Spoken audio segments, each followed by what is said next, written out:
Welcome to this YouTube video focusing on the psychological factors that affect talent development. Jones et al. In 2002 said that people who become champions aren't necessarily more gifted than others. They are just masters at managing pressure, tackling goals, and driving themselves to stay ahead of the competition. Psychologically, the behaviour of the athlete is important of how they're going to develop their talent. In the behaviourism theory, there are two aspects, and these are classical conditioning and operant conditioning. Classical conditioning is where if there is an unconditioned stimulus, then an unconditioned response occurs. An example in the Pavlov's dogs experiment, where a bowl of dog food is the unconditioned stimulus, and the dog salivating is the response. There can also be a conditioned stimulus and a conditioned response. If the dog is trained that when a bell is rung, the food is taken out, then just the ring of a bell can make the dog salivate. An example in the sports environment is a coach whistling, meaning the players to stop what they're doing. Operant conditioning is the learning that occurs from reinforcement and punishment. Positive reinforcement is receiving something that increases behaviour. That's from Eggen et al. 2020. It can be used to positively improve behaviour, and giving reinforcement for positive actions can cause the athletes to repeat those actions again. That is based on the assumption made by Schunk in 2013. Praise and positive reinforcement needs to be given at suitable times, however, and this is backed up by the research into the praise paradox by Brummelman et al. 2016. Punishment can be given by the coach to decrease the chance of the athlete showing that undesired response again. Negative reinforcement is defined as taking something away that the learner views as unpleasant.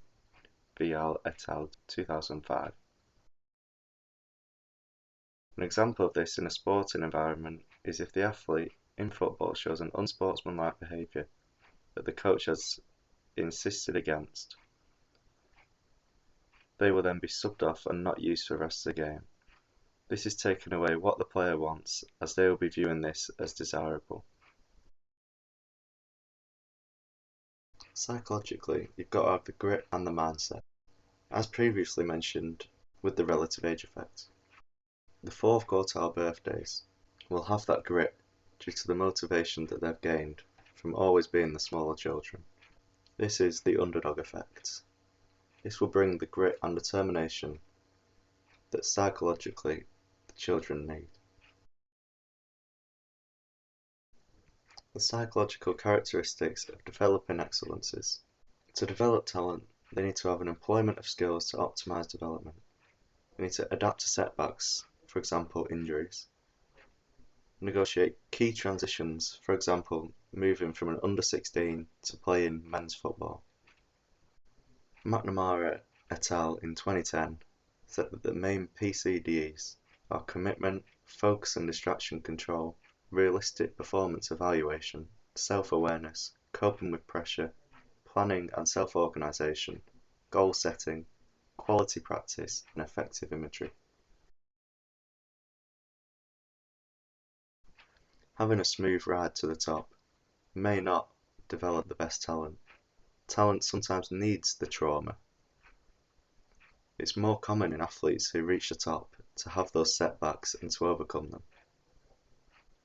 From doing this, they'll have the motivation to succeed. Implementing a bit of trauma into the sessions may help the athletes to overcome these setbacks, possibly setting up the performers to fail, to see how they react and how they overcome the challenges. It takes years to become an expert at a sport, and putting in the hours and being committed to the sport is the main thing which develops talent. If you look at Cristiano Ronaldo, he isn't the best technically player in the world, but his mindset and belief to become the best player in the world and everything that he does has got him to be one of the best players in history. Thank you for watching and listening to this video on the psychological factors that affect talent development.